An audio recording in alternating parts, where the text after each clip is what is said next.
This is the video review. Tucker, The Man in His Dream by Andrew Tom and Seth Gross. So for introduction, in Tucker, The Man in His Dream, a fictionalized account of the story of the unsuccessful car designer Preston Tucker is presented. In this movie, the story of Tucker's dream to make a revolutionary new car and later its fail due to a huge legal trial is told. In spite of Tucker's failure, the movie ends with a positive twist as Tucker did manage to produce 50 of his cars, and actually making a new car was his dream. This movie is a spin on the classic American theme of an ordinary man pursuing the American dream in spite of the threats that the big and powerful pose to his dream.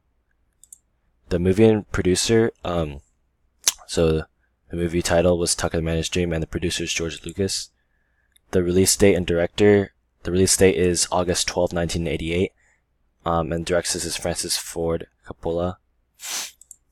So the cast is very many people, but the highest billed and most recognizable is Jeff Bridges as Preston Tucker, Joan Allen as Vera, and Martin Landau as Abe. And these are just more cast members.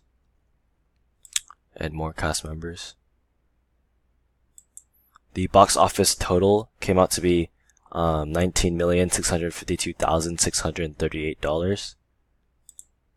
So 5 vocabulary terms that were related to this movie was corporation, which is a form of business organization recognized by law as a separate legal entity having all the rights of an individual. Entrepreneur, risk taker in search of profits who does something new with existing resources. Capital, the tools, equipment, machinery, factories used in the production of goods and services. Oligopoly, a market structure in which a few large sellers dominate industry. And product differentiation, real or imagined differences between competing products in the same industry. So the plot summary was that in 1940s, after the end of World War II, Preston Tucker wants to fulfill his dream of creating a revolutionary, modern, and safe new car. He had already experience in vehicle design because he designed a vehicle for the military, and right away he gains a crowd of followers, and he forms a crew to help him start his own car factory. But even before he makes his car's prototype, Tucker's questionable advertising techniques and his potent optimism and charisma win him over many investors and admirers when he holds a publicity tour. The first investor he gets is Abe Kuratz, who becomes his close, loyal business partner. Meanwhile, his board of directors propose a cheaper, more conventional model for his new car, and not surprisingly, he stops his board of directors and confronts him over this idea, and he goes back to make some new plans after this. The FBI tries to stop him from competing with the 3 big auto companies. The major car companies accomplish this through bribery. The SEC then raises a huge fraud lawsuit against Tucker, and the claim is that Tucker was taking money from investors without putting their money to use. The judge finds him innocent, but then he's financially ruined because of this, and then he shuts down his company. So the true story was that he did design and produce the Tucker cars, and only 50 were made, but he did engage in unscrupulous promotion tactics. So some people look at him as a con artist and other people look at him as a failed visionary. So he began designing his new car in 1946, and in 1949 he went to trial over the stock fraud. In 1950 his company ceased operations due to fraud trial, and it was too expensive, even though he was declared innocent. The movie, however, is not always accurate. It compresses a 4-year story into a 1-year story, and it portrays Tucker as highly sympathetic.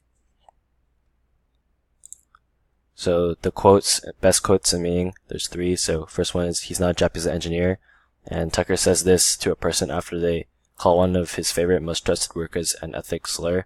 By doing this, Tucker assumes the moral high ground and proves his virtue by defending one of his workers from a racist insult. So the second one is, the entire Big 3 is guilty of criminal negligence, and if it were up to me, they'd be tried and convicted of manslaughter. So he says this to government bureaucrats while trying to secure his Chicago factory, and this is a fatal mistake because word gets around to Senator Ferguson that Tucker says this, and Ferguson helps take down Tucker. So the next quote is, "Car of tomorrow, today," and this ad appears in the Pick magazine to promote Tucker's new car, yet no Tuckers have been made yet at the time, and this ad is ironic because the other meaning is futuristic car like no other is about to be for sale in only a few years or less. So our economic chart we used was a supply and demand chart, and that's relevant to this movie. Our famous economist is John Maynard Keynes. So He was a 20th century economist who had such foundational and revolutionary economic ideas that a whole school of economic thought was named after him. Keynesian economics is about the effects of total spending on output inflation, and Keynesian economics is also about the relationship between economic sectors, spending, and aggregate demand. One major contribution to economics that Keynes made up was the idea of deficit spending. And this spending is said to help stimulate the economy into recovery. So was this a good movie? I believe so. I think Tucker was a good movie, and two reasons why it was good was because it was very sweet and touching, and it was very sentimental. It is about dreaming to successfully innovate and stand up against those in our way while knowing that you are right. It is a visually impressive and quite well acted film.